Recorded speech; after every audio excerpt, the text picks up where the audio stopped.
Welcome back to the Couch Commentators podcast, the fastest growing podcast in the nation. Some would say the world. As always, I have got Brandon, Dan, and James with me. We're here to talk about all things sports, so sit back and... James, how you been, mate? Yeah, good. Me and the other boys here, had a family reunion over the weekend, and you know what? You said as always, but to be honest, it's been a while. So this is a bit of a couch commentators reunion. Either I've dodged you, you've dodged me, everyone dodged everyone one week. It's good to all be back. What, about 5 weeks now? Yeah. Yeah, well, Dan, mate, how are you going? Yeah, as James said, we had the family reunion, so a lot of family on the weekend, a lot of seeing people we haven't seen for a fucking long time, and yeah. Beautiful. Brandon? Playing a game lawn bowls as well. Lawn bowls is good, mate. How you, Brandon? How are you, mate? I've been terrible. It's been a shit week. Leachy Vs Lucas didn't hit, and the Sharks obviously didn't hit. We'll get into that later. But just know it's been a bad week. Yeah, look, I suppose we'll get straight into it. We're going to head to accountability. So it seems like I'm a broken record, and I say this every week, but my top tip last week when I tipped it was about $3.40. I didn't realise there was rain forecast for Adelaide, and it jumped at about $6. And, you know, just you don't back a Peter Moody horse in the wet because most of them don't go an inch. And, look, it was not a good watch. It was not a good watch from a horse that I had high hopes for. I'll leave it at that, but I'm assured of a win this week. I'm absolutely assured of it. Brandon, mate, tell us about your loss. Look, it was a tough start for old Giga Kick. First up, let's put it that way first, and just didn't get out the gates too good. Came back, so it had to make up the distance. Probably gassed itself that way.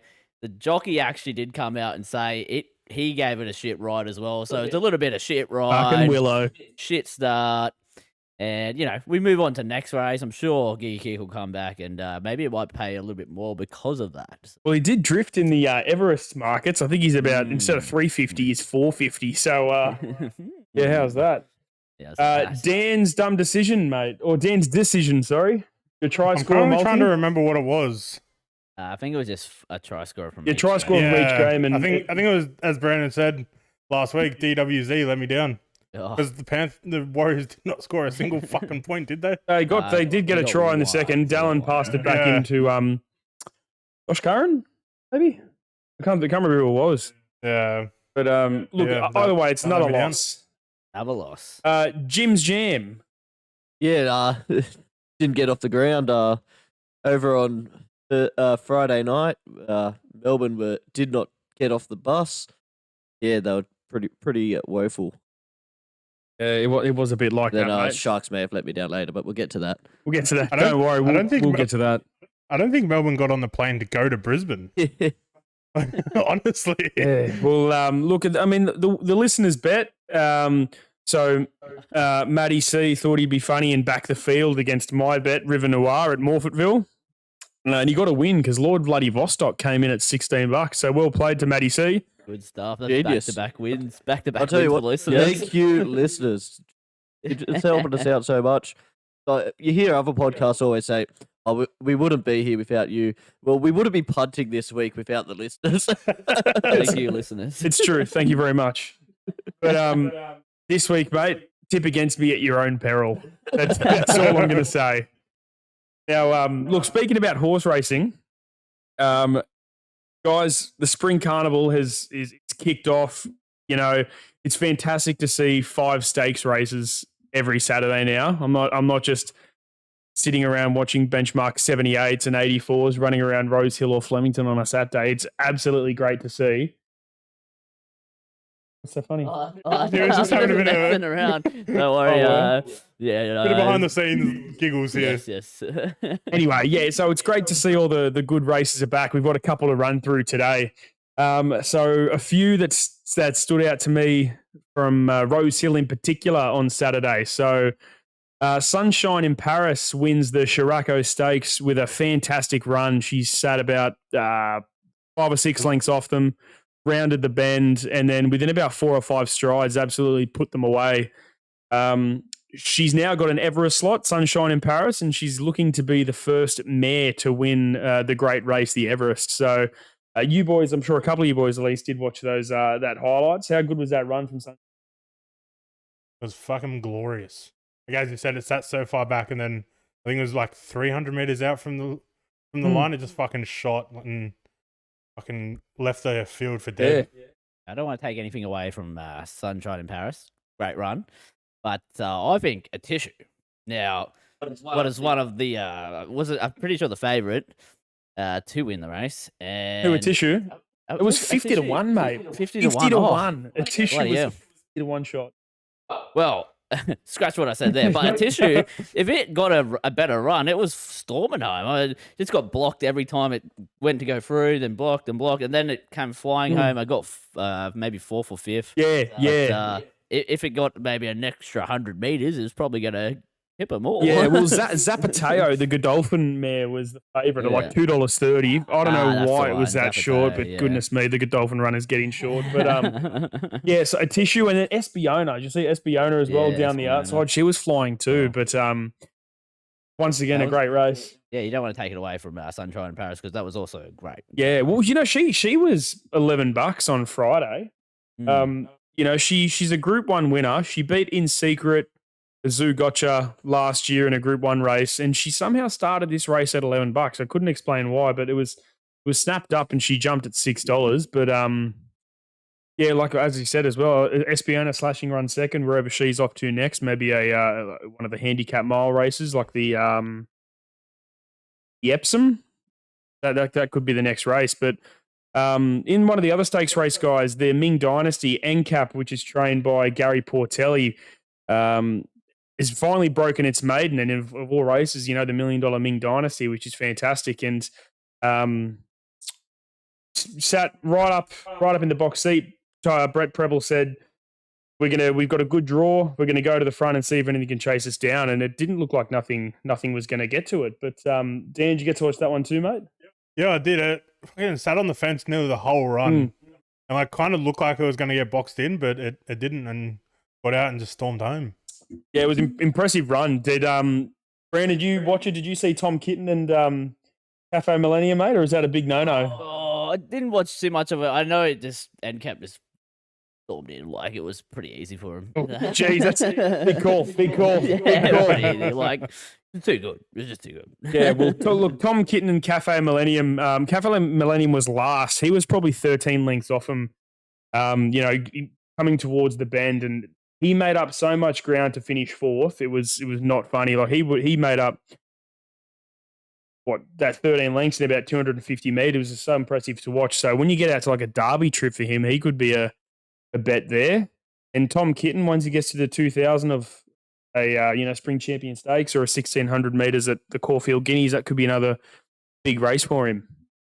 Didn't watch many races this weekend, James. Too focused on the fam and the beers. Yeah, just catching up, drinking. I had a couple of bets, did not win a thing, and then put the phone away. Look, mate, that's usually how it goes most times, but that's okay. That's absolutely okay. Cylinder, guys, the Run to the Rose. Did anyone catch this race? Maybe. I watched the replay You today. watched the replay today. So you would have seen Cylinder, stuck behind a bunch of horses with about 100 to go, Yes. and then he just gets out and Yes. absolutely explodes. I don't know how it fucking did it, but it looked like it was like literally rubbing up against the horse on its like right or whatever it was on its left, and it just fucking got out somehow. I was like, what the fuck? How did it do that? Yeah. They were saying it was a very slow race, but I wrote down in my notes, my own hand notes, that I think it was an average ride by Cylinder, and I think he can do more. He can do more if it gets out a bit earlier. Look, it could, but like they said, they had a slow tempo up front, and then it was like a sprint home. But as you Yeah. said, mate, it was a very average rating according to the form analysts, and obviously that race is called the Run to the Rose, so it's coming up for the Golden Rose in a fortnight, and More like a walk. That's a knee slapper right there. fucking hell, this bloke. But a lot of the form analysts are saying if you're looking for the Golden Rose winner, you do not touch the Run to the Rose race. A couple of bubbles burst there. Libertad was one. I was all over Libertad, and it went backwards in the straight. It didn't even look like it got the 1,200 So it's meters. one of the only races I was on, and yeah, Libertad. Libertad as well? Quite upsetting as well. Yeah. Quite upsetting. But Never looked like it. yeah, and then another one at Rose Hill, guys. Golden Mile with a paint scraping run to win Theo Marks. Now, Golden Mile, he's first up at the start of the season in the Missile Stakes. Obviously, Big Parade broke down and took out a whole bunch of horses behind him, and I Am Me waltzed to victory there. Golden Mile was one of those horses that was taken out, so we just weren't sure how he did come back, but it was a fantastic run in the Theo Marks, and he's on to bigger and better things, it seems. Maybe head down to Victoria for some of the sprint races there, because I don't think he's going to get the Godolphin Everest spot. I think that might be sewn up for In Secret.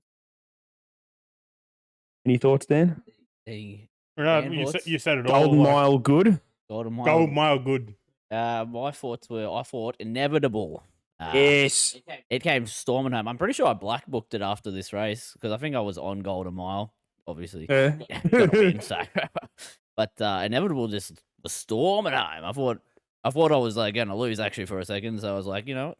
In the black book it goes. He's a good horse, the Inevitable. He's a Tassie horse. He won like 8 in a row in Tassie. They brought him to the Yeah. All-Star Mile, and he came 3rd or 4th. I think so. So he's looking for a mile. And he was at 1,200. And he had a barnstorming run there. So look, wherever he goes next, absolutely.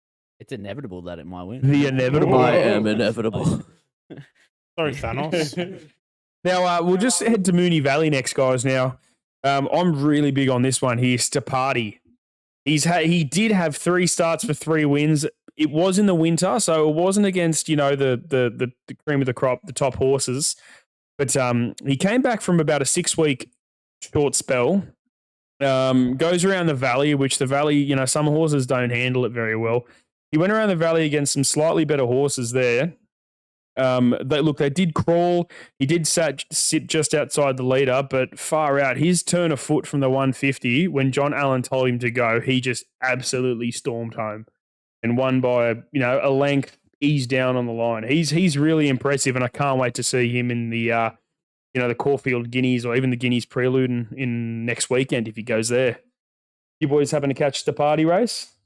Nah, I tried to look for the replays today, but Tab takes him down after. Tab, fix your shit with Melbourne Bloody racing. Tab. This is why we don't use you. This is why we don't use you, Tab. Why we dabble. Uh, Yeah, as you said, just a slower pace. That's all I really got from it. But Then we had another, special filly this time at filly. Sorry, Charmstone, trained by Mick Price and Michael Kent Jr. 3 wide the trip with no cover in the Atlantic Duel. I was on Charmstone because I think the $2.80 that I got early was almost free money. And at no point, even 3 wide, no cover, did I think she was in trouble. And once again, same as Stapati, about the 150, put the foot down and just said, see you later. She absolutely stormed home. Once again, I'm not too sure what she's on to. I think she might be heading up to Sydney for the run to the Rose. For the Golden Rose. So that could be a Golden Rose horse there, gentlemen. You might struggle to even get $2.80. Yeah, for the Golden Rose. I mean, especially people love Godolphin, so they'll just back Cylinder. He wears blue, so could get some good odds. Cylinder backer. I say blue. Now, here's one I'm sure you blokes did see. Brandon spoke about it before. Giga Kick. And he missed the start. Yeah, he did. I didn't talk about the winner, because it was Giga's Kick's race to lose. But no, the winner, Imperatrice, did come in and just beat it by so. It just flew home and out of nowhere, kicked an extra gear, and it was too good for Giga Kick. But Giga Kick, I did, as I mentioned earlier, it start. Jockey said it gave him a shit ride as well. So take it as you will. First race back as well. On to the next race, I guess. Sorry, mate, you go. No. How do you see it, mate? Mate, so I was out on the Crooked Finger having a cheeky brewski while this one was on, and I wouldn't say I don't dislike Giga Kick, but he sort of took over from your boy Nature Strip. So I feel a bit of anger towards him. And as soon as the gates went back and he missed a start by a length, I straight away said, "There's no way he's going to make up all that distance on Rothfire and Zoo Style, who I thought would just go to the front and absolutely put the foot down." But then at about the 500, when he started looping them with ease, I was going, "Oh, Jesus, could be a bit scary here." He looped him, but he sort of hit a flat spot about at the turn, and he didn't get past Rothfire. Imperatriz tracked up behind him and then went around him and blew him away like they were all stuck to the fence. It was a ridiculous performance by Imperatriz, and she broke the track record at Moonee Valley over the 1,000 meters, which was held by Nature Strip. Hey, whoa. Imperatriz. Now do you have a vendetta against Imperatriz? Look, Imperatriz. Me and Imperatriz are good, mate. We're good.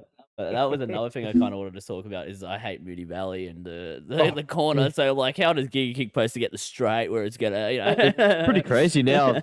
Just might have a new favourite sprinter rocking up into races. Like, hey, when you're breaking records, people start watching, and more importantly, people start betting. Yeah, that's it. And so Imperatriz is owned by Tiaka Racing, who is like the biggest breeder owner in owning and that in New Zealand.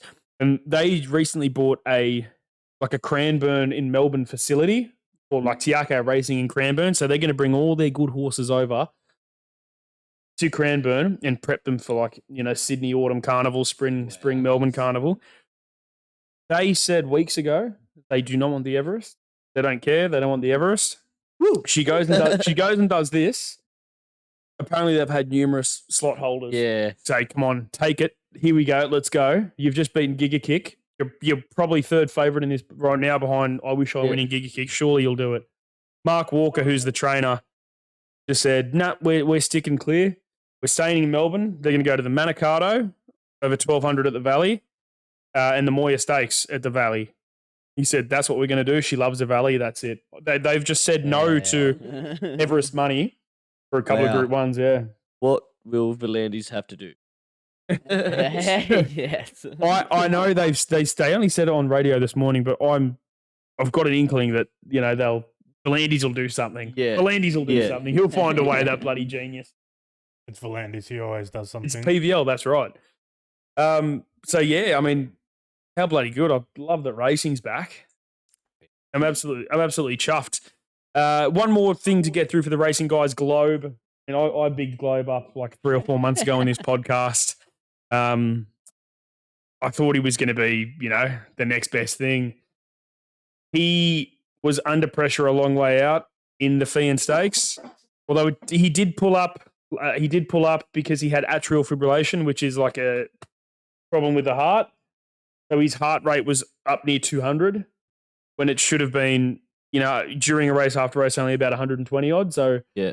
And reports are today he's still not doing well. So it's not like he's going to, die or anything like that, but they're just not sure about his racing future at the moment. Still very stressful for owners and trainers. Yeah, absolutely. Because and fans. And fans, yeah. Because Price and Ken Jr. have had this happen with a number of horses now recently. They lost on Thunderstruck 6 months ago.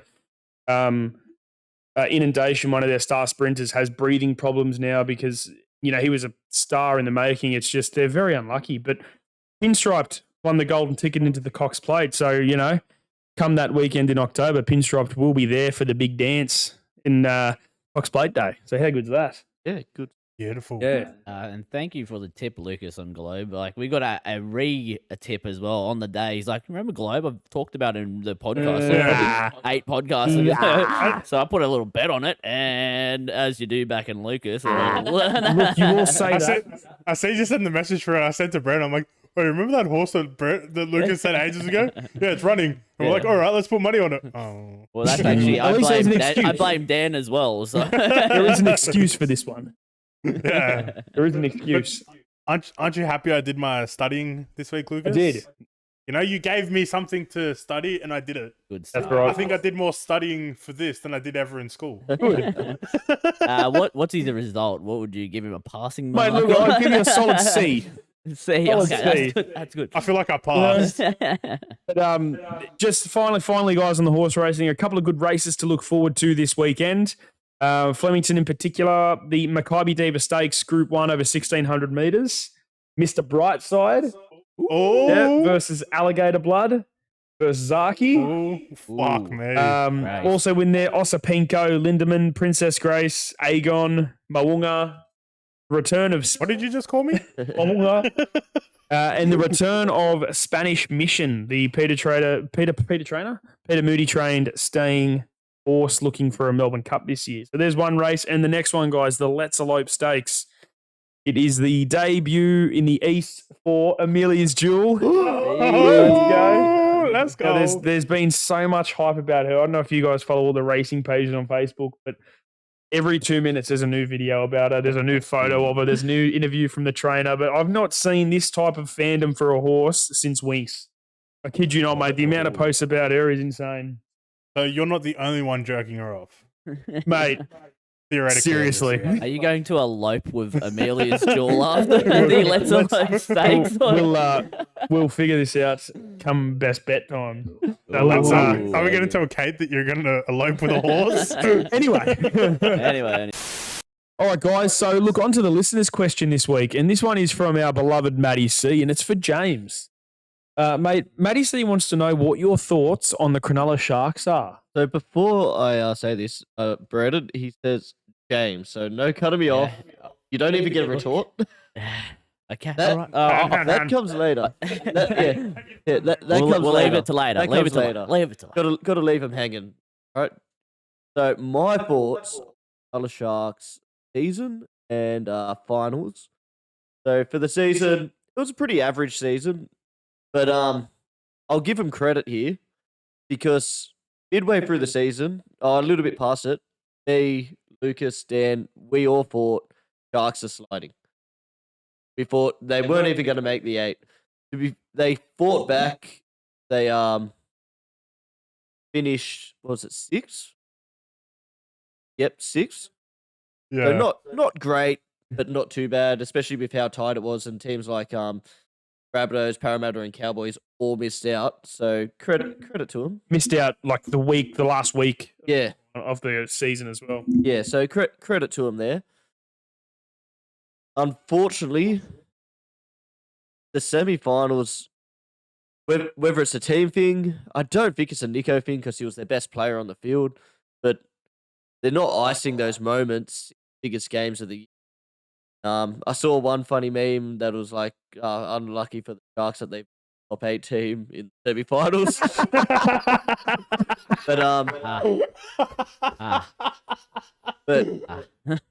They played all right, but geez, they had so many opportunities to beat the Roosters.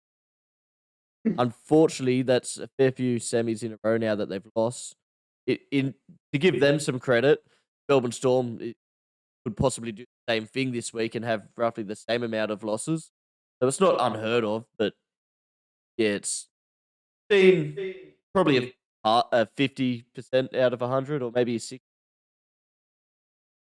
A pass mark, you'd say. Yeah, pass mark, but obviously a bit of a disappointment because if Brandon wasn't in the room at the start of the year, I probably would have said Sharks for a chance at least prelim, possible grand final this year.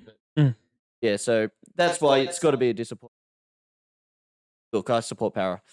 Yeah, look, that's fair. Now that's the listener question done. I'm sure Matty C would absolutely be chuffed to hear that. And, Matty C would be glad to hear it, and that's all he gets from this segment.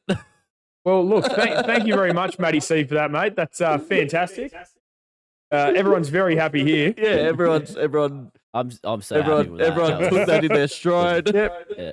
It was actually I don't think anyone else had anything not to say awkward during at that. all. No opinions at all. Now, gentlemen, UFC 293 on the weekend. Did anyone go, or was it too much? Nah, fuck Dana White. I streamed it illegally. What are you going to do? So did I. Allegedly illegally. Allegedly. Goof. You fucking goof. I was so happy to see Dana White's red tomato head when he had to wrap the belt around Sean Strickland, bro. Sean Strickland. Like, at least Izzy's a bit cringe, but it doesn't matter. Like, he's not going to say anything that's going to get the UFC cancelled. But now he can't even throw a mic to his in one of his best weight divisions. I'll throw a mic to the champ. Yeah, Sean Strickle will just say some absolutely unhinged shit. I mean, you can't trust Izzy with a mic either. So Yeah, but I'm he not talking doesn't about- say anything like hugely cancelable. Yeah, he just jerks off his dog and wanks to anime. Yeah. no, he just says the N-word a lot. Yeah. Well, He's- He's got a pass. He does. He has a He's pass. kind of Yeah. allowed to do that. But, yeah. Look, guys, we'll start at the bottom of the main card. So, actually, we'll start with Jack Jenkins. Did you guys see that? I Did you I guys didn't. not see what happened to Jack Jenkins? I did. Oh, That's it. And then when I Oh. heard about it, I did not go looking for. no, mate. He got like judo host. Yeah, so he's gone gone for a throw. The other bloke sort of countered, and when he's put his arm out, apparently, so in judo, you're not supposed to put your body weight on it because if you Yeah. do it, no matter what, you put your body weight on it, you dislocate your arm, your elbow. And oh, God, it was so gross. Like, there's not much more to say. It popped his elbow Oh, down. fucking hell. That's why I didn't go searching for a video Yeah. because But the worst part was he was handily winning that. Jenkins. He was dropping these absolute bomb leg kicks on Mariscal. But worst part Yeah, is I he's- don't know the exact time frame to come back, especially for you. Hmm. I know it's a couple of months in rugby league, but strap it and like go, don't bend. yeah, you're not getting kicked in the leg Yeah. or that.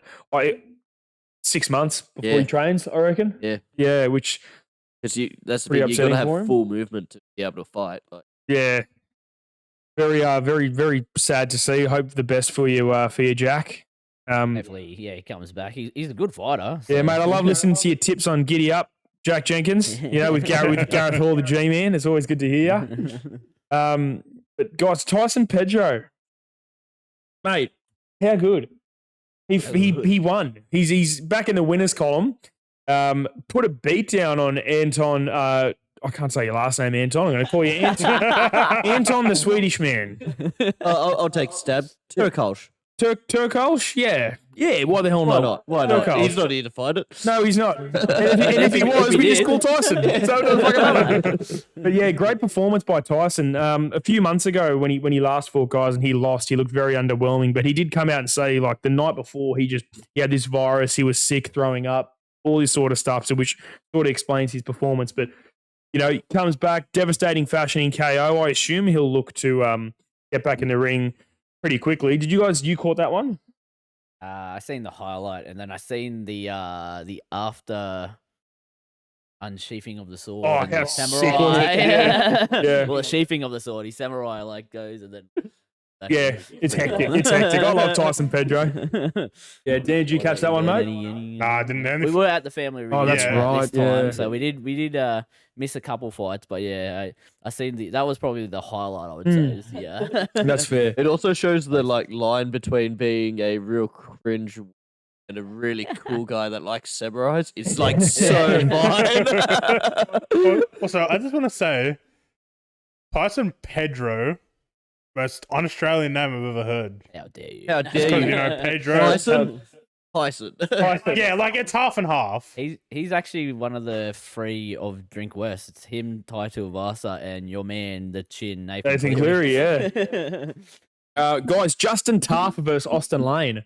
I don't know if you guys knew this. These two had fought already a few months ago.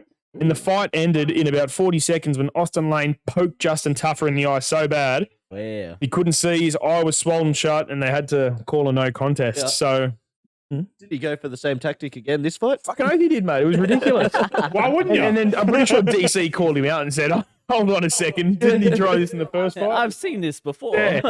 I'm having deja vu. Yeah, but Austin Lane, former NFL player, probably should go back to that unless he keeps running into fucking thick Islander boys like Justin Tarfer, who just absolutely bonked him on the head.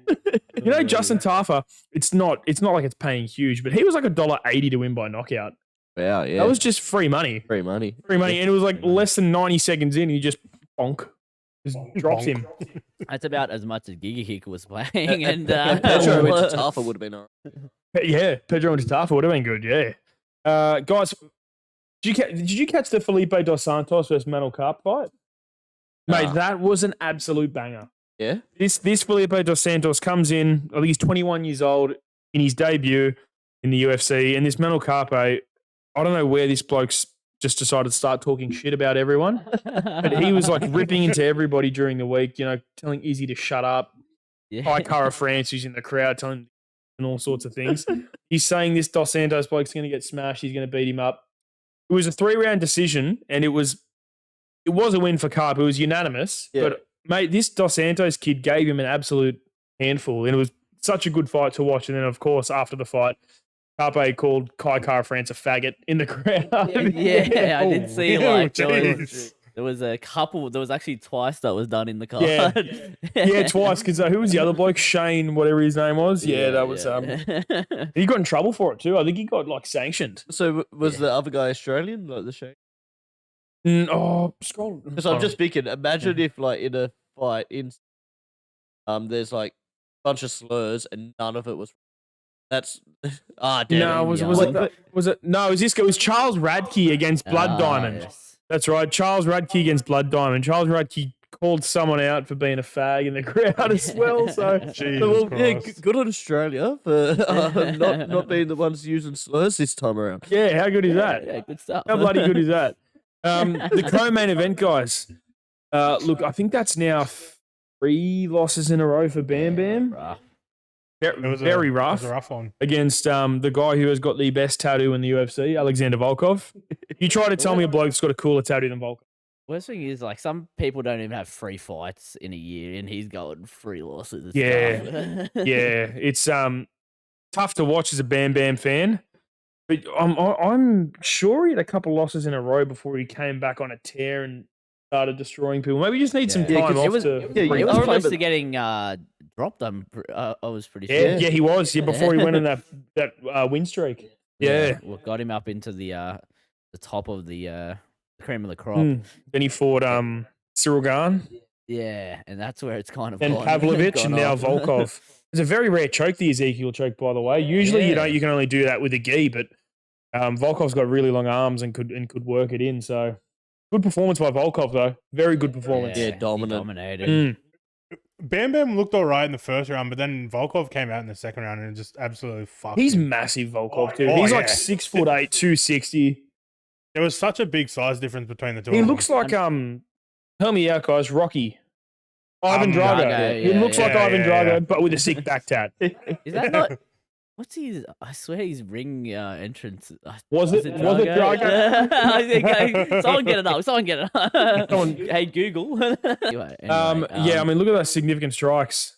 God, Yeah, 93 of 143 thrown, 107 of 164 total strikes. Goodness me. Look at all those head strikes. That was all when Taito Avasa was on the ground. unfortunately for Tuivasa, I think like he's got a fucking deadly punch. We all know that. Hmm. But he's kind of one-dimensional in a way. Yeah, Yeah. it is just that deadly punch that you gotta He worry loves for. a swang and bang. That's the thing. He sort of falls into that top 10, but not top 5 Hmm. fighter category where someone's got to be there. But You know who reminds me of? Derek Lewis. yeah, I was thinking the exact same thing. Every now and then you might string 5 wins in a row, and all of a sudden you're top 3 or something. Yeah. But then Then you reach Yeah. the big boys and it's a bit harder. Yeah. Now, guys, we touched on it earlier, but Sean Strickland is the middleweight champion of the world. It's not like it was a fluke. It's not like it was close. He beat the piss out of Izzy in that fight. I mean, we were trying suits on. We were trying Yeah. suits on for an upcoming wedding, and there's like 3 people in the dressing room, 2 blokes watching the phone, and the 1-2 in the first round that he dropped Izzy with, and then started beating on him. I couldn't believe it. That's all I can say. all I could hear while I was getting changed was, "Oh fuck, I think this fight's over." Yeah, if you watch it, Mark Goddard's like one of the best refs in the game, Yeah. but at no point was Izzy defending himself. Yeah. I know you can't stop it for that, but I mean, you can't say that was defending himself. Brandon, give me your thoughts, mate.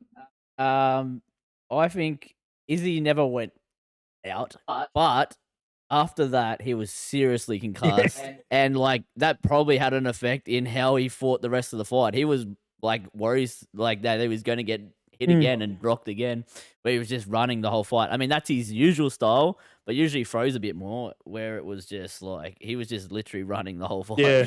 Yeah, Dude, but- Sean Strickland's defense. Yeah. What, like the shoulder like this and then Well, it's this? called like Z defense or something. It was Yeah. freaking awesome. It's You see, he had been Somehow training the- with Pereira.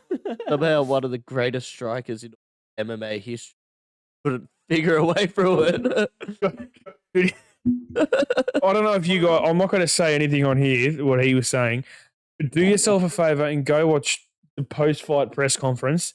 Sean Strickland says the most ridiculous things. The most ridiculous things. But He's a funny man. yeah. He reminds me of Chael's son in a bit. Yeah, but like just way more fucking loose. Rogue. Way more Rogue. Yeah, way more rogue. Yeah, on UFC 293 as well. Did you guys see during the week Adesanya said, "Who was here last time when I won the belt?" Did you guys see that footage? No. He was he was doing the open workout, so in front of everyone at the arena, and he's like, "Put your hands up if you guys were here at the arena." Yeah. Did you see it? No. Put your hands up if you guys were here last time I won. And then like hundreds of people they're throwing their hands up. And then someone in the crowd zooms in the corner over there, and Rob Whittaker's got his hand up doing these. He's got a massive smile on his face with his hand in the air. That would have been fucking Fuck, gold. I love Rob. I'll try to find a video for you, but it's funny as. I love Rob, and I love the community of the Australian and New Zealand fighters. Like, even when they're fighting each other and stuff, they all want each other to be going well. Fucking oath, Like, yeah. It's inspirational to see them all helping each other out, always lifting each other, and then trying to trash talk each other, and it sounds like absolute bullshit. It does. It doesn't sound great. But yeah, guys, I suppose that's UFC talk, isn't it?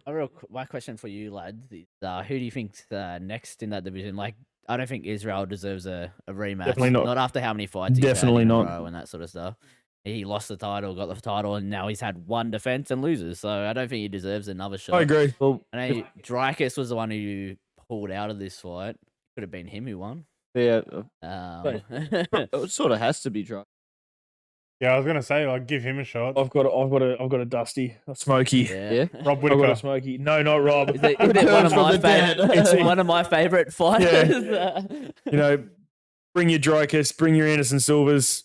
I just need to bring one person, and that's Hamzat Chimaev. Hamzat Chimaev. After he's done with Paulo Costa. I think Hamzat runs through Paulo and then screams into the mic, "I kill everyone." Is that what Data said? Or That's right. Put everyone Seriously, in the ring. I think if he can finish Costa quickly, I reckon Dana will just go like on the December card and go, please Hamzat. Do you reckon possible 300? Oh, look, that could be a thing. Well, 300's in, it's 293, 7 months.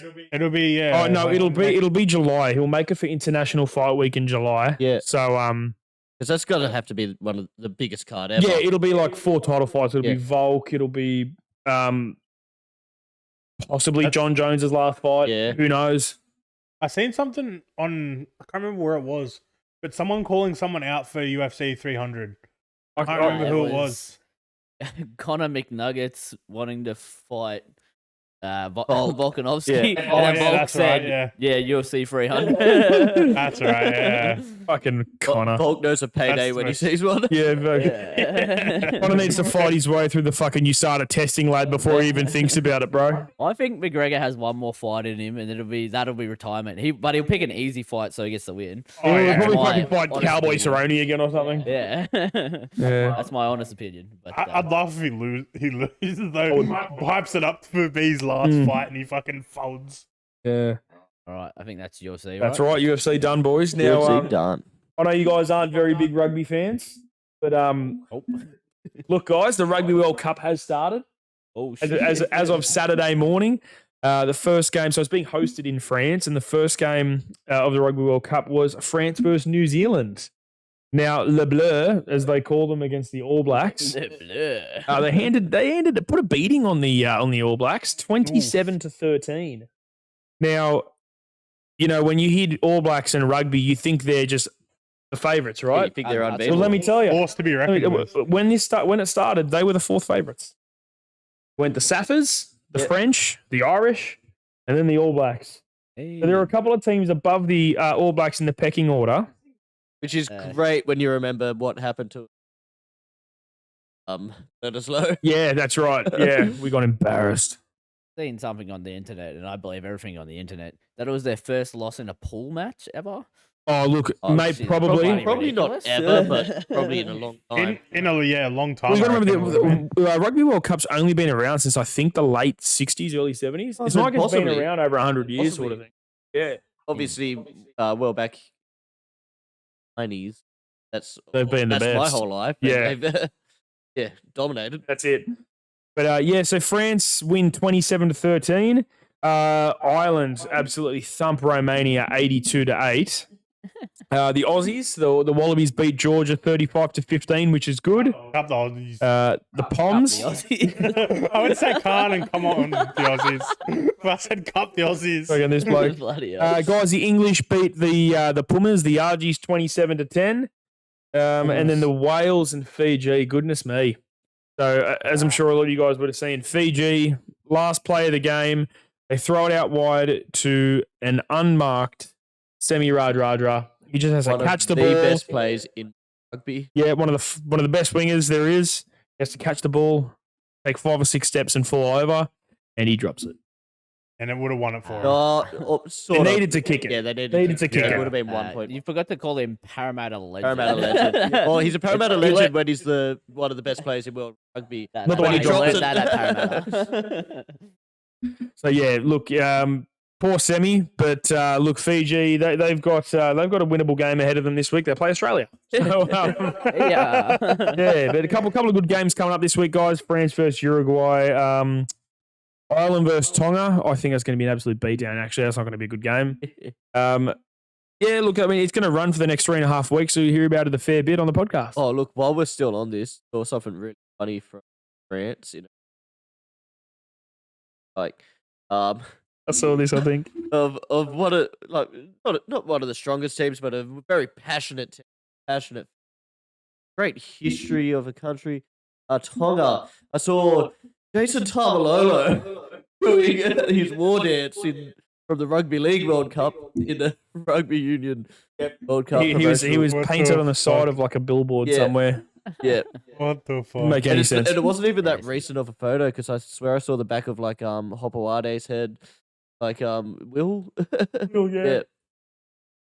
So what day is the Australia game? I think it's Is that Saturday Saturday. night? Let me have a quick gander. By the Saturday way, morning? it's an ugly time for us. It Yeah, is. Yeah, it's like 1:30. Or not. Look forward to not watching it. 1:45 a.m. on Monday. Oh, beautiful. Oh, how's that for And you? then the next one Probably is won't like be watching. the week after, I think. Yeah, it is against Portugal, I think. But look, stay tuned, guys. We'll be hearing a lot of Rugby World Cup action over the next couple of weeks. I might even We watch a can game. Get another win. Maybe, yeah. Maybe. Maybe do a live one, huh? Yeah. Yeah. Fuck. 3 a.m. 3 a.m. Beaches here for 1:30 Monday. Definitely that 4 o'clock game on a Monday morning, yeah. Now, Dan, mate, what do you got in store for us today, mate? Do you have a guess the athlete or who am I? Mate, we've done a few Guess the Athletes in a row. So this week, I'm going Who Am I? I'm ready. Ooh. But you're not ready. Okay, it's not me. It's Jim. Oh, thank God it's not. Thank God it's not me again. Hey, you got it last week, so you know.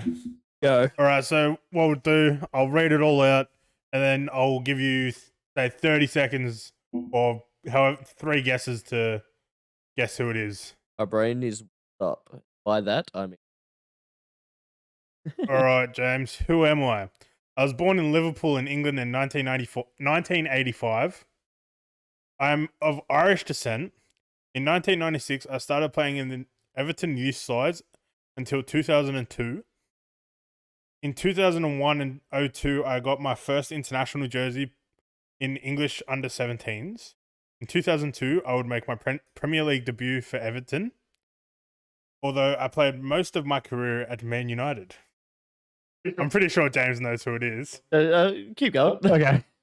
He just wants to make sure. But I think me and Yeah. James got that instantly. Yeah, I was like, when he said the heritage, I was like, oh yeah, I think that. Going back to Everton for 1 season in 2017, I would retire in 2021 playing for Derby County And yeah, who am I? He managed them too.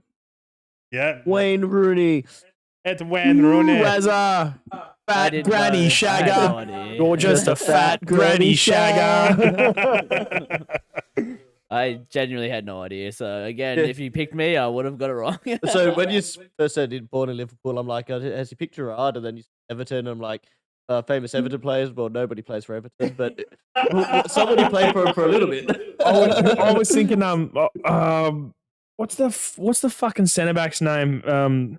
He spat at that kid one time through the car window. I can't remember. He's got a been known filthy, for that. he's a centre back. Hey Google, which Sky pundit spat at a kid through a window?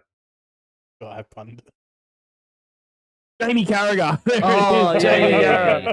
Couldn't think of his name. Fucking Jamie Carragher, you filthy dog. Bloody hell. Good stuff. Thank you, Dan. We'll look forward to next week's one, mate. Good stuff. Yeah. I Yeah. think Brandon might be back.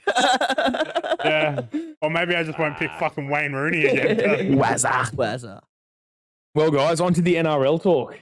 This is going to be interesting. So, the Broncos 26-0 over the Melbourne Storm. Now, in classic Lucas fashion, I fell asleep pretty quickly in this game. But the first 10 or 15 minutes, it felt like an Origin game. The intensity, it was unmatched by any other game that weekend. It was just hell for leather the whole time. It was awesome. That Broncos pack is relentless. Like, there's been 2 times Parramatta, both times they made. Which is, very hard to say. Yeah, doesn't happen too often. I'm already looking forward to the Broncos versus Panthers grand final. I really Yeah, am. just resigned to fate. Resigned to it. Yeah. What do you boys think about the game? It was a beatdown, wasn't it? I didn't watch the game because my family from Perth had flown over in the morning. Were they busy watching AFL, were they? But no, I was spending time with them and. Oh, you're catching up with lovely. them. Oh, you're lovely. Even though I seen them in March. Oh, you're lovely. I did watch the game, and by God, that defensive effort they put in, it just like Munster, Harry Grant, Jerome Hughes, all international like, Pappenhausen big for a game while. players. Like these guys are supposedly weapons in attack. They look like they just couldn't do anything. Like they look like West Tigers every week. You'll get your serve soon, mate. Don't worry. But no, like the defense, the up and in defense just shut them down every time, and they just couldn't do anything against them. And that game made me think the same thing as you. Broncos Penrith grand final. After that, like that It's defensive just set, isn't effort it? was crazy. Yeah. Now, guys, James, you said it just then. Pappenhausen. Fuck's sake. Well, what more is there to say? That poor bastard. You feel sorry for him. Yeah, absolutely. Like he just come back from fucking 12 months of recovery and 13, 14 rehab. months. 400 days. 14 months, Yeah, yeah. from a busted kneecap. And then just goes out on the field Plays 3 2 weeks after he games. comes back. And what was the injury exactly? Broken tibia? It wasn't compound fracture. That was Yeah, the first thing. that's that- all I'm Mm. saying. Yeah, it ended up being. Yeah, I'm pretty sure. Yeah, but just sickening for the poor bastard. Like mentally, it's got to take such a toll on him. But thankfully, They reckon he should be good to start the start of next season. yeah, So yeah. that's a positive. It's That's a plus, crazy to yeah. say, but thankfully it was only a break. Yeah. It's Yeah. crazy to say that, but, But he'll struggle next year not having a proper preseason. and the toll it's got to put in your mind as well. Yeah. I was watching the videos all over Instagram and TikTok Saturday morning, and I don't know if he was laying on the Medicap, and I don't know if they were tears from the pain or tears from, oh, fuck, here I go again. Like, he's just come out of fucking... Porque no los dos. yeah, Like, pretty much. You've seen even the Broncos players coming up to him while he's on the ground because everyone had the same kind of thoughts, just Well, going, "Wow, how could this happen?" I seen a video of Payne Haas just literally just throw his hands behind his head and just go, like, you just thought, like, oh, fuck. Yeah. Like, Yeah, super upsetting. Hope the best for him. His recovery goes, well, and we see him early into the next season. That's what we can hope for. Guys, the Penrith Panthers defeating the Warriors 32-6. Obviously, the Warriors without Sean Johnson. I wouldn't say it was. It definitely wasn't competitive, but they did still put up a hell of a fight. Now I didn't watch much of this game because the races were on, so I'll let one of you blokes take over if you don't mind. Yeah, I really go, don't man. think Sean Johnson would have like made a difference. Really, it's fucking Penrith for fuck's sake. Oh, Like, yes, he's a great player, and he is literally the Warriors' whole team. But yeah, it's is he Penrith, confirmed like- back this week? Yeah, Yes. he is aimed. He's named. Yeah, he Okay. is named. That'll be a good game. That'll be a cracking game. To be honest with you, can't wait for that. Brandon, what are your thoughts on the game, mate? I don't know what I was doing, but I didn't watch the game. You We're were at the watching the family Giga Kick, mate. reunion. We probably were. Family reunion. Yeah, I assume Penrith just dominated them in every aspect, like they do to most teams. I did see a couple posts about up the pars, the which I'm. pars. I love the which media is team for Penrith. It's social great. media. Fuck those guys. Wasn't Who it does Jerome that? Oh, Luai? it's both of them, but yeah, like Try to take away from the Wars, mate. That's Up the dumb. wires. I hate them like for what they did to Para, calling them daddy. yeah, and like that sort see of stuff. That's arrogant. that's a bit fucking arrogant and shit. because like they were pretty much almost. and then they get pumped by him twice this year. So fuck you. Who's daddy now? Fuck the pars. But yeah, like up the park. Like, Yeah, I think it is. I think it's funny. It just sounds stupid, so Yeah, it's but- funny. Yeah, Yeah, but but I don't know if you guys saw an NRL 360. They're trying to. They're like Anasta and fucking Rothfield and whatnot. Everyone except Gordy going on about how Nathan Cleary's the best halfback of all time, and Gordon Tallis comes in and says, "Shut the fuck up." He's done it in the best team with the best forwards, with the best this, with the best that, with the best this. When it's all going his way, wait for him to do something in Origin for Australia when the going gets tough. I thought that was awesome to see Yeah, like, from Gordy. Fucking- yeah, He is good. Don't get me wrong. He is good, but by God, people. well, What? he's still 25. Like, how old were Yeah. Lager and Joey and Hitler when they had their origins and stuff? Listen, like if you're at 25, you've already won 2 comps, been 2 comps, 4 grand. If they get it, this Ooh. Ooh. Ooh. It'd be quite impressive. They do have the best team by a mile. but like Yeah. when he started, they did. No, that's true. They do have a blueprint set for it, though. But what do you mean, like a Tigers or a Dragons fucking squad? I don't want him. No, but like theoretically, like he's got to fucking shine more than he does for Penrith because he's got shit players around him. Well, that's I'd hand in my It's- resignation if I like- played for the and, Tigers. like this week, he played both sides of the road, carved up. Without a shoe on his foot, too. Have you guys saw that one? He scored a try without a shoe on his It's foot. true. Don't you have to have full, like being full like gear to? No, score a not if you're the try? Panthers, mate. You get away with anything. it's for the fans. I Dan. was gonna jump ahead of the list segue, but I'll wait. Speaking about I know where James is going with this. getting away with things, is that what you were going to say? I was gonna No, say he was speaking talking about about gear. gear. So we'll just jump to that. I was going to say, speaking about getting away with things, guys, in the Knights versus Raiders game, the Knights sneak away with a cheeky 30-28 win, and Jack Whiten somehow fucking has a little nibble on Tyson Gamble's arm, and the ref goes, "That's a bite mark." Anyway, he just fucking ignores it, puts him on report. Now, Jack Whiten pretty much admits to it as well, going, "What am I supposed to do? His arm's in my mouth." Like, so he just said, "I hit him." fucking Jack Whiten. Yeah, I mean, look, he's the talking points from this game too. The Knights did not look great. The Raiders came out firing in the first half. I thought the Knights were in big trouble. Yeah. But that sort of 15, 20-minute burst in that second half, and they pulled away, then the Raiders came back. All in all, entertaining game. I did not see either of those teams troubling any of the boys left. Newcastle has to fix a few things. Like their attack is still good enough. Like against us, like one thing Raiders ending it. Yeah, Knights when they were humming, scoring points with ease, but you can't let a team get back like that and expect trouble, especially the 2 big dogs. Yeah, for sure. Guys, any thoughts? How about Jack Whiten having a little nom nom? He was hungry. It is what it is. There you go. Dan said it. It was, yeah, as you said, a bit of a roller coaster game. I don't think either of these teams have a chance of winning Mm. comp. Especially not Raiders Raiders. definitely don't. Yeah, no, you're right. You are right. A thing I seen today though was Tyson Gamble's like, I don't want to be any part of the judiciary. Like, what happens in the game stays in the game, which is fair. I respect him for that. But Also, you yeah, wouldn't I want to think go to the judiciary when you're traveling to New Zealand, this very biggest true. game of your life so far. I hope Jack Whiten gets 5 weeks and misses 5 weeks in the Rabbitohs next season. I was about to say, imagine being Rabbitohs and the bloke's gonna get suspended for the He first pretty few much rounds. single-handedly lost them the game. Yeah, he did some like- real dumb shit, dude. Some real dumb shit. Well, the penalty that one of the got them the 2 points was him giving a head. So funnily enough, the penalty was for I think Hudson Young, but then if they let the okay. play It go, was then there Hudson would have Young. been the head Because Hudson Young was like so far offside, it wasn't funny. But then Ponga should have went off for a HIA. Yep, If the yep, game yep, goes yep, on yep, for any yep. longer, Yep. he'll come off for HIA, but he's allowed to kick the goal. NRL has their favourites. Guys, Valentine Holmes.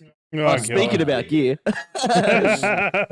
Speaking about gear, Valentine Holmes with what do you have in his hand? What was he drinking? a vodka cruiser double strength. So a vodka cruiser double strength. I know exactly what was in his mouth. Guys, how fucking stupid do they have to be? Mate, I was got into work on Monday and I said, "Fuck, you can't put a brain in a football player, can you?" Seriously, dude. It's so hard. And it's I can't even say too much more than why, boys? Like on his personal Yeah, Instagram. yeah. You can Yeah, imagine he was trying to do it. Yeah, that's the only thing I could think. Maybe Yep. trying to do a close friends one, but I saw something, but it's like that's not a mistake you make on first bag. I also seen something today. It was something that Todd Payton said. I don't know if it's real or not, but he said, us Cowboy players, we don't drink Smirnoff double whatever it was. Yeah. And it was he goes, we either drink 4X Gold or what was it? Fuck. Yeah, he's like drinking like all the fucking Queensland Or shit. it's gold or Bundaberg rum. Yeah, the Bundy rum. Bunze. That's definitely a fake Yeah. article, but Yeah. I love how so far Valentine's Holmes has only came out and said it was a joke. Yeah. Like, Yeah, it was a the joke, bag yeah. appeared in my mouth. My eyes are usually that dilated. Wouldn't it be funny if I just did all this coke? and take a picture with a bag in my mouth. Well, It's Coke awareness, guys. Don't do it. So put in my New South Wales Blues. Goddamn Queensland. Right? Yeah. Was it last year or the year before? Ponga. Oh yeah, well yeah, last year Ponga, also Munster, Well, cheese is Oh, Anyway, but he spent most of his teenage years in North Queensland. Right. I So, mean, fuck the to Queensland. be honest, like what else is I there to do reckon in Queensland? 90% of footy No, players. I think no New South Wales player has Oh, ever yeah, no done New South Wales. that. 90% of 100% of Queenslander Although, players. wasn't there like Penrith Panthers or one of like they had something on their phone, which there was a bit of controversy about that after the grand That's final. that's Penrith though, so it happens.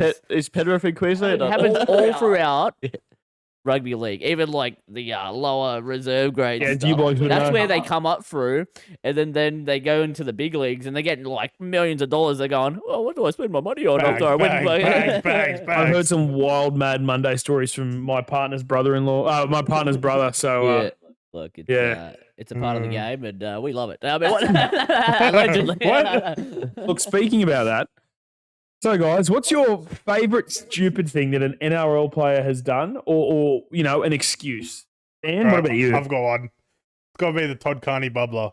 What was his? Do That was. you That have was an pretty excuse, fucking or just him stupid. pissing in his mouth? It was just him pissing in his mouth. Lovely. It's pretty stupid. Yeah, What about you, Brandon? That's a club legend right there for Cronulla. Look, it'd have to be the one only recently with Ponga and Kurt Mann with the excuse of buying a new house. Yep. And having a sore tummy, like you both go into a cubicle because your mate's got a sore tummy. Yeah, you gotta hold his hair back. Yeah, that's it's good stuff from honestly from Kurt Mann. It was very nice. Good bloke, Kurt, man. Yeah. What about you, James? What a man. What about you, James? So, What's your favourite? obviously, what happened was atrocious, and it ended up derailing Parramatta's season. But the fact when Parramatta supposedly made a sort of pact that they were going to have a quiet weekend. And then Dylan Brown decides to go out and does what he does. Yeah. D-bags. Yeah. D-bags. I just found it extra funny that after the game, Mitchell Moses said, yeah, look, all the boys have sort of had a chat. We're all going to have a real quiet weekend. No one's going out drinking. Neck minute. Neck minute. Neck minute. Dylan Brown gets suspended for 5 weeks. For sexual touching. Look, my What's yours, favourite one Lucas? it looks a bit of an oldie. It probably happened, I don't know, 7 or 8 years ago. Jack Whiten getting drunk in the streets of Canberra, pissing his pants and walking around trying to fight people. Jack fighting, Jack biting, Jack biting. Whiten. No, add Brighton in there. Yeah, fighting, Jack biting, Whiten. biting, Does he bite while he fights? Yeah, that's always a cracker for me because like the CCTV footage around the streets in Canberra when he obviously had pissed himself, was walking up to people and just throwing punches at them. I'm surprised Dan's wasn't the barbecuing. That Yeah, I was was about to great. say, special Barbecue mention gate. to the barbecue. And who was it that hid under a bed? Paul Vaughan? Yeah, No, Paul Vaughan hosted Paul Vaughan it. hosted. Was it Jack I'm sure it was DeBellin? DeBellin that was on the Yeah, it was the bell that Hiding hit under under the a bed, bed. yeah. Yeah. He's like, I'm not going back to That's got court. to be one of the funniest. Like that Hopewadi, that in a football game. Oh yeah, That's a classic as well. Yeah. a lot of people have copied him after that as well. So good stuff. So, elephant in the room here. I'm sorry, guys, I'll leave. Brandon? A robbery in the There's room, actually. okay, guys. As you all know, the Cronulla Sharks out again in the first week of the finals, losing to the undermanned, undergunned Sydney Roosters. What was the score? 13-12? 13-12. Defeated I'm pretty sure it was 13-12. 13-12. 13-12. Yep. Brandon, you do you, mate. I'd like to hear what you've got. Oh look, firstly we're robbed, as many would know. Robbed, he says. We were extremely robbed by one man in particular. Goes by the name of Gerard Sutton, that is. It'd be Lucas. But look, you know, our season in general, I think, you know, we played really well. And Nico Hines, great season. I think we finished top 4 if he plays the full season as well. Like, put him in for another 7 games. Guess what? We're probably top 4, get a second bite of the cherry, probably win the comp. But it's just own the game. I've actually got a list, guys, so get ready for it. Holy I know. Some people were very keen to hear my opinions of the game. Oh, jeez, this is a long episode. Hour and a half? No, Nah, man, look, people talk about their injuries. We had a bloke like puncture his lung or something. Like he was injured and that was pretty tough. Like he went to play on. Guess what? He was on the ground for a good minute. Ref doesn't stop shit. Then they play on, so he has to try and get back, holding his fucking gut. He gets back to the line. They score their first try. Of course they do. They won't stop the game for us. Gerard's fucking idea. Next on my list is. I just want to jump in quickly because this is absolute fuckery. So you go on. Firstly, you say Nico Hines had a great season. Now, look, for sure, if you've got him in Supercoach, guys, you need some good points. You captain him against the shit teams because he shows up against them. Yeah. The second he versus a top 8 team, as James said earlier, the bloke is like fucking Houdini. He goes missing.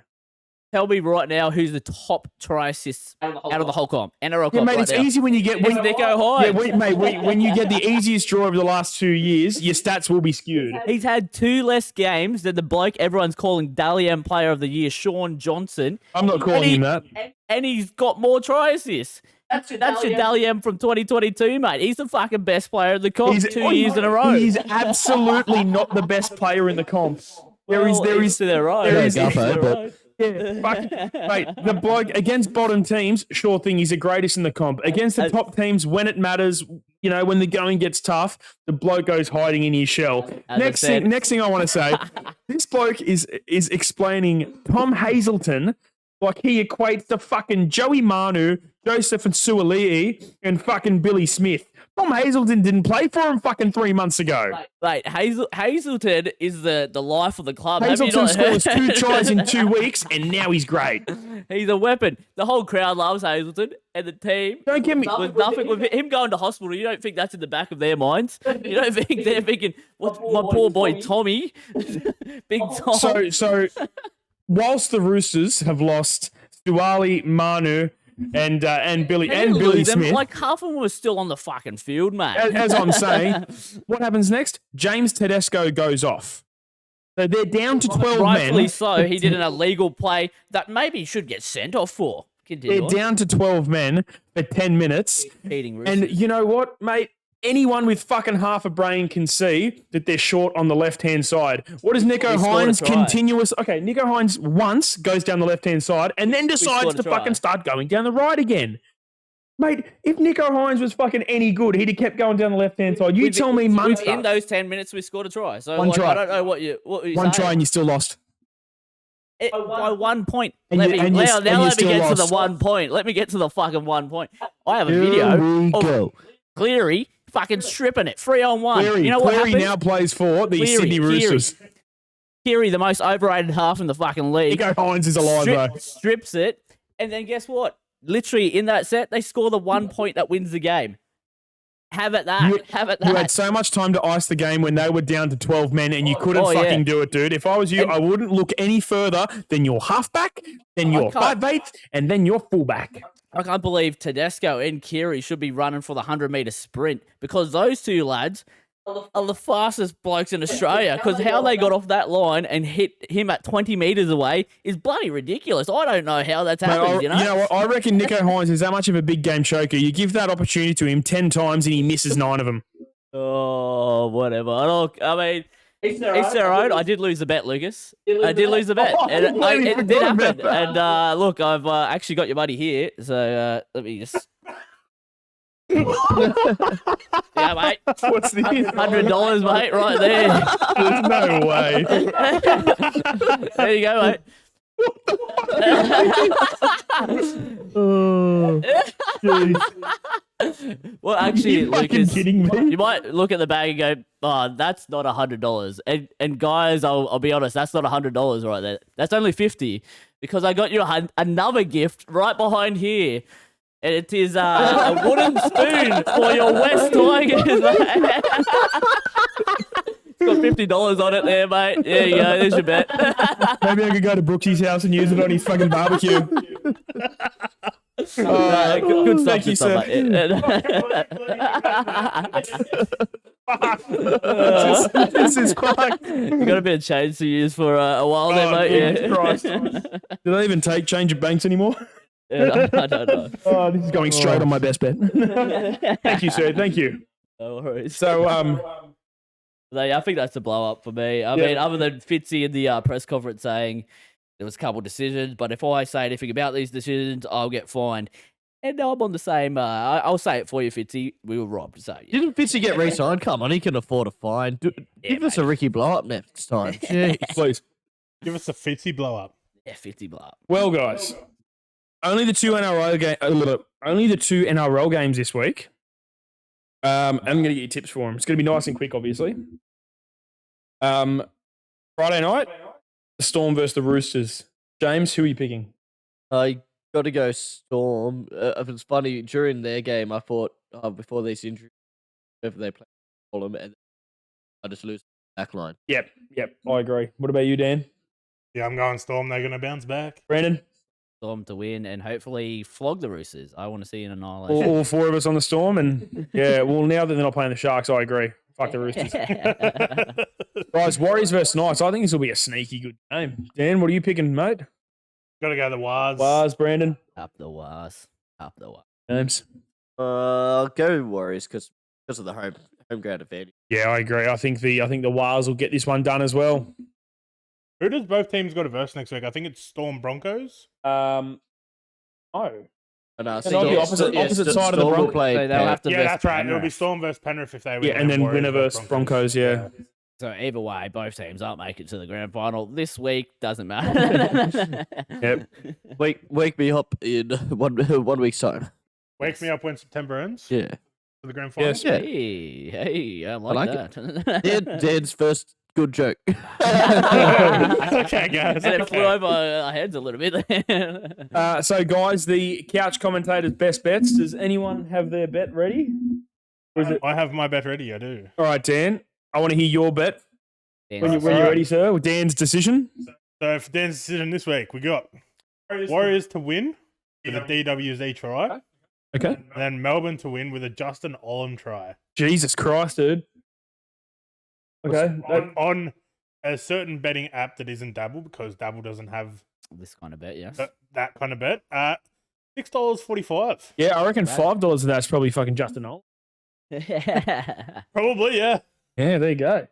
Now let me just take Justin Olam out real quick. Yep, $2. There you go. How's that? James? So I don't have any betting app. Fine. Best bet probably Throw the man a phone. go DWZ. Go. Can you just grab the team list for that game? I got Computer. you. Ooh. Ooh. I'll go down to the second rowers. Yeah. That's where the money's made. Yeah. I wanted Jackson Ford to be there. All right, so DWZ, Jackson Ford, and Warriors, 1 to 20. Bang. Beauty. Should have gone to AFB, mate. AFB scored a couple weeks ago.